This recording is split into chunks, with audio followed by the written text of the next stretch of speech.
Welcome to the show. இப்போ நம்ம கரி Baker டைரக்ஷனில் வந்திருக்க அப்சஷன் படம் எப்படி இருக்குது, தமிழ் டப்பிங்லேயே இல்லாத ஒரு ஹாலிவுட் படம் நம்ம ஊரில் எப்படி வசூலில் பட்டையை கலப்புதுன்றத டீட்டெயிலாக பார்க்கலாம் வாங்க.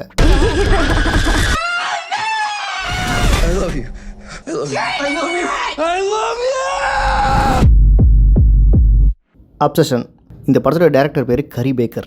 நம்ம ஊரில் இருக்க பிள்ளைங்களுக்கு பெற்றவங்க சில சமயம் கடுப்பில் பேர் வச்சு பார்த்துருக்கோம். ஆனால் இந்த படத்தோட டேரக்டரோட பேரண்ட்ஸ் அடுப்பில் பேர் வச்சுருக்காங்க போல இருக்கு. கரி பேக்கர் நினச்சாலே சிரிப்பு வருதுல்ல. Funny name. கரி பேக்கருக்கு என்ன அர்த்தம் யோசிச்சு பாருங்கள். கடாயில் கறி சமைக்கிறவன், இதெல்லாம் ஒரு பேரா? இந்த பேரை நினச்சி ஆழமாக யோசித்து பார்த்தா சிரிப்பாக வருது. ஏன்பா படத்துக்கு ரிவ்யூ சொல்லுவோம் பார்த்தா எதையோ பேசிக்கிட்டு இருக்கேன்னு கேட்டால் அப்படி சொல்ல வரல, ஒரு மறக்க முடியாத பேராக வச்சுருக்காங்களேன்னு யோசித்து பார்த்தேன். வெறும் $1 மில்லியன் எடுக்கப்பட்ட படம் இது. அதாவது நம்ம ஊர் காசுக்கு கிட்டத்தட்ட ஒரு 10 கோடி பட்ஜெட்டு. இப்போ வரைக்கும் இந்த படம் ஒரு 3000 கோடி கலெக்ட் பண்ணியிருக்கான். யோசிச்சு பார்த்துக்குங்க இந்த படம் எவ்வளோ பெரிய ஹிட்டுன்னு. என்ன படம் இது அப்சஷன். இந்த வாரம் எத்தனையோ படங்கள் ரிலீஸ் ஆயிருக்கு. தெலுங்கில் பிக் பட்ஜெட்டான பெத்தி, தமிழில் நல்லா ஓடுதுன்னு கதை விட்டுக்கிட்டு இருக்க Parimala and co, and Hollywood mega budget படமான ஹீமேன், இந்த மாதிரி 3 பெரிய படங்கள் ரிலீஸ் ஆயிருக்கு. அதெல்லாம் விட்டு இந்த அப்சஷனுக்கு ஏன் ரிவ்யூ போடுறேன்னா, அந்த 3 படத்தில் ஒன்று கூட உருப்படி இல்லை. அந்த 3 படத்தையும் நானும் முழுசாக தேட்டரில் பார்த்து தொலைச்சேன். ஃபஸ்ட்டு பெத்தியை பார்த்தேன். ஏகப்பட்ட நெகட்டிவ் கிரிட்டிக்ஸ் அந்த படத்துக்கு. கிட்டத்தட்ட பாதி படம் அவங்க சொல்கிறது உண்மை தான். இருந்தாலும் ராம் சரணுடைய கடின உழைப்பு அந்த படத்தில் நல்லாவே தெரிஞ்சுது. அதுக்காகவே அந்த படத்தை ஒரு தடவை பார்க்கலாம். எந்த ஒரு ஆக்டராக இருந்தாலும் சரி, இப்படி ஒரு படம் நடித்தது அந்த படம் ஓடலை. ஆனால் ராம் சரணுக்கு பெத்தி ஒரு லேண்ட்மார்க் படம் தான். ஏன்னா ஒரு வயசுக்கு மேலே இந்த மாதிரி யாராலும் நடிக்க முடியாது. இவ்வளோ டெடிக்கேஷனாக நடிக்கிற ஆள் நம்ம ஊரில் சுத்தமாக தமிழில் கிடையாது. இந்தியாவிலே 1-2 பேர் தான் இருக்காங்க. அதுக்காக அந்த படத்தில் ஹீரோவை பாராட்டலாம். சரி, பரிமளா அண்ட் கோ நல்லா ஓடிக்கிட்டு இருக்கே, படம் நல்லா இருக்குன்றாங்களே அப்படின்னு தான் நம்பி போய் பார்த்தேன். வெகு ஒரு சில காமெடியை தவிர்த்து அந்த படம் ஒரு மெகா சீரியல் ரேஞ்சுக்கு தான் இருந்தது. பரிமளா அண்ட் கோ பார்த்ததுக்கப்புறம் தான் தெரியுது பெத்தி எவ்வளோ பரவாயில்ல. சரி, அடுத்து ஹீமேனை போய் பார்த்தேன். ஐயோ படமாடா இது அப்படின்னு தேட்டருக்கு அத்தனை ஆடியன்ஸும் தெரிச்சு வர மாதிரி ஒரு படம். சூற மொக்க படம். இந்த வாரம் வந்த படங்கள்லையே பெத்தியே பார்த்துட்டு போயிடலாம் அப்படின்னு நினச்சி சாஞ்சி ஓஞ்சி இந்த நேரத்தில் இந்த அப்சஷனை பற்றி கேள்விப்பட்டேன். நம்ம ஊர்லேயே எல்லா தேட்டர்லேயும் செகண்ட் வீக் கிராண்டாக ரிலீஸ் பண்ணி விட்டாங்க. வந்த 3 படமும் சரியில்லைன்ட்டு எல்லா முக்கியமான தேட்டர்லையும் இந்த அப்சஷன் படத்தை மெயின் ஸ்க்ரீனில் போட்டு தமிழ் டப்பிங்கே இல்லாமல் இங்கிலீஷில் ஓட்டினாங்க. என்னடா இது ஊரே இந்த படத்தை பரபரப்பாக பேசுதே அப்படின்னு படத்தை போய் பார்த்தா அப்போ தான் தெரியுது இந்த படத்தில் எடுத்திருக்க கதை ஒரு யூனிவர்சல் கான்செப்ட்னு. உலகம் ஃபுல்லாக ஏற்றுக்கக்கூடிய ஒரு அற்புதமான கதையை இந்த அப்சஷன் படத்தில் டேரக்டர் கையாண்டிருக்காரு. அது அவர் தெரிஞ்சு எடுத்தாரோ தெரியாமல் எடுத்தாரோ, நம்ம ஊரில் பெண்கள் கொண்டாடும் வெற்றி, குடும்பங்கள் கொண்டாடும் வெற்றின்னு ஒவ்வொரு ஹிட் படத்துக்கும் ஒரு டேக்லைன் போடுவோம் பார்த்தீங்களா. இந்த அப்சஷன் படம் இனி ஏன் இப்படி ஓடிக்கிட்டு இருக்குன்னா அதுக்கு ஒரு முக்கிய காரணம், இது ஆண்கள் கொண்டாடும் வெற்றி. அது என்ன ஆண்கள் கொண்டாடும் வெற்றி அப்படின்னு கேட்டிங்கன்னா, ஆம்பளை பிறந்த ஒவ்வொருத்தரும் இந்த படத்தை பார்க்கும்போது தான் வாழ்நாளில் தான் பட்ட வலிகளை அப்படியே ஸ்க்ரீனில் காமிச்ச மாதிரி ஒரு படத்தை எடுத்து வச்சுருக்காங்க. ஆண்களுக்கு அப்படி என்ன வலி இருக்குது அப்படின்னு பெண்கள் நினைக்கலாம். ஏன் இந்த படத்தை நிறைய பெண்களும் வந்து பார்க்குறாங்க. தேட்டரில் இந்த படத்தை பெண்கள் பார்க்கும்போது சேச்சா அந்த ஹீரோயின் மாதிரிலாம் நான் கிடையாதுப்பா, அது சரியான சைக்கோவாக இருக்குது அப்படின்னு தான் கூட இருக்க ஹஸ்பண்ட் கிட்ட, இல்லை ஹஸ்பண்ட் இல்லைனா லவ்வர் கிட்ட, நாளை அப்படி இல்லை அப்படின்னு குசுன்னு கேட்பாங்க. ஆனால் ஆண்கள் தான் மனசில் என்ன நினைப்பாங்க தெரியுமா, அந்த சைக்கோ சனினே நீதான் அப்படின்னு மெல்லவும் முடியாமல் முழுங்கவும் முடியாமல் இந்த படத்தை ரசித்து பார்த்துட்டு கண் கலங்கி வெளியே வராங்க. ஏன்பா நம்ம ஊரில் இருக்க பொண்ணுங்களாம் இப்பேற்பட்ட சைக்கோவாக இருக்காங்க, ரொம்ப ஓவராக சொல்கிறியே அப்படின்னு கேட்டால், இந்த படத்தில் ஒரு ஹீரோயின் ஒரு சூப்பர் டூப்பர் சைக்கோ கேரக்டர் தான் இருக்காங்க. நம்ம ஊரில் இருக்க காதலியோ மனைவியோ அந்த ரேஞ்சுக்கு இல்லைனாலும் இந்த படத்தில் அந்த பொண்ணு பண்ணுற சைக்கோத்தனத்தை தான் வாழ்நாள் எங்கேயாச்சும் ஒரு ஆண் அனுபவிச்சிருப்பான். பர்சன்டேஜ் வேணால் கொஞ்சம் முன்ன பண்ண இருக்கலாமே தவிர்த்து ஆண்கள் இந்த கொடுமையை நிச்சயமாக அனுபவிச்சிருப்பாங்க. பெண்கள் அவங்களுக்கே தெரியாமல் இந்த மாதிரியான டார்ச்சர் ஆண்களுக்கு கொடுத்துக்கிட்டே இருப்பாங்க. அப்படின்னே ஏன் வில்லத்தனம் பண்ணிடுச்சு அந்த பொண்ணுன்னு கேட்டிங்கன்னா, சேச்சா அவ்வளோ பெரிய வில்லத்தனம்லாம் ஒன்றும் கிடையாது. நம்ம ஊரில் இருக்க ஆண்களை சும்மா உசுப்பேத்தி ஆம்பளைங்களுக்கு எவ்வளவோ பில்டப் கொடுப்பாங்க. உதாரணத்துக்கு யாருக்கும் அடங்காத ஜல்லிக்கட்டு காலன்னுவாங்க, கட்டுக்கடங்காத காட்டு சிங்கன்னு மீசையை முறுக்கிட்டு திரிவாங்க.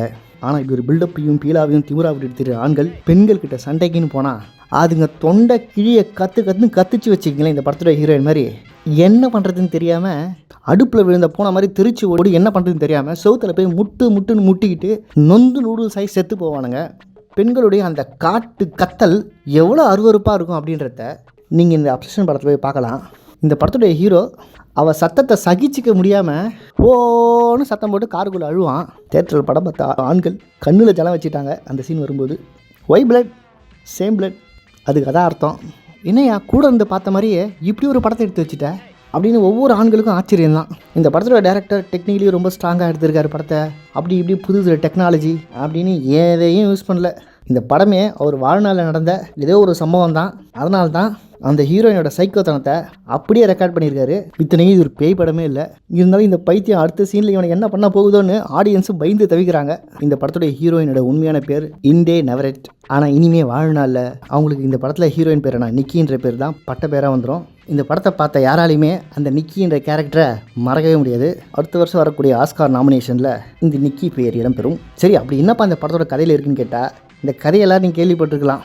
ஒன் விஷ் வில்லோ அப்படின்னு ஒரு குச்சியை உடச்சி நான் லவ் சொல்ல போகிற காதலி எப்பயுமே என் மேலே காதலாக உயிராக இருக்கணும், என்ன தவிர அவளுக்கு வாழ்க்கையில் வேறு எதுவுமே பெருசாக இருக்கக்கூடாது அப்படின்னு ஒரு விஷயம் கேட்டுடுறான். அதுக்கப்புறம் அந்த பொண்ணு அந்த பையன் மேலே காதல்ன்ற பேரில் எவ்வளோ பாசமாக இருக்குது, எவ்வளோ பைத்தியமாக இருக்குது, எந்த நேரத்தில் அந்த பையன் காதை கடிச்சு விடுன்னு தெரியாத அளவுக்கு டார்ச்சர் பண்ணுது. கடைசியில் இந்த கொடுமைக்கு என்ன விடைன்றது தான் கிளைமேக்ஸ்.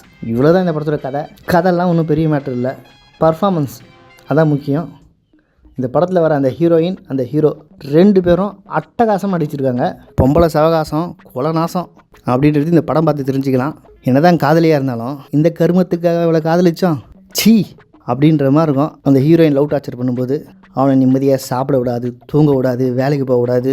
ஒரு பொண்ணு அழகாக இருக்குது அப்படின்னு ஆசைப்பட்ட ஒரே காரணத்துக்காக தான் வாழ்நாளையே தொலைச்சிட்டு நிர்கதியாக நிற்பான் இந்த படத்தோட ஹீரோ.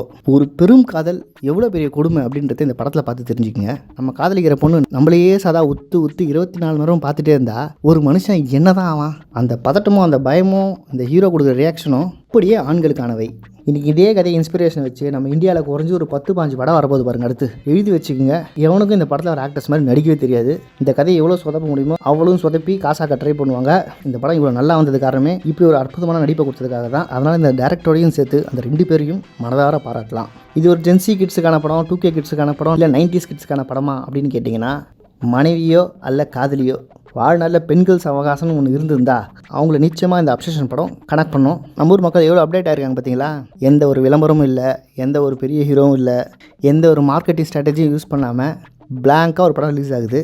ஒரு சிறந்த படைப்பு, ஒரு ஹார்ட் ஒர்க் எங்கே இருக்கோ மக்கள் அதை தேடி போய் ஆதரிப்பாங்க அப்படின்றதுக்கான சிறந்த உதாரணம் தான் இந்த அப்சஷன்.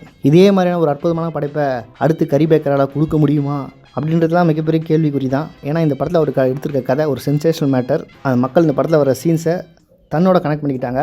ஒரு வருஷத்துக்கு ஒரே ஒரு படம் அப்படி ஒரு மேஜிக் கிரியேட் பண்ணுறதே பெரிய விஷயம். எத்தனோ 1000 படங்கள் ரிலீஸ் ஆகலாம் ஒரு வருஷத்தில்.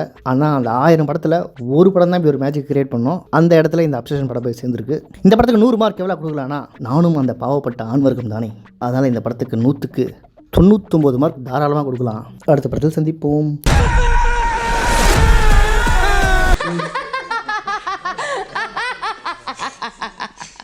பட்டு கருப்பட்டிய வாசமுள்ள ரோசாவாம் கட்டரும்பு மொச்சுதுன்னு சொன்னாங்க. அதான் மொச்சிருச்சுல, மூடிட்டு வேலை பாடுறா.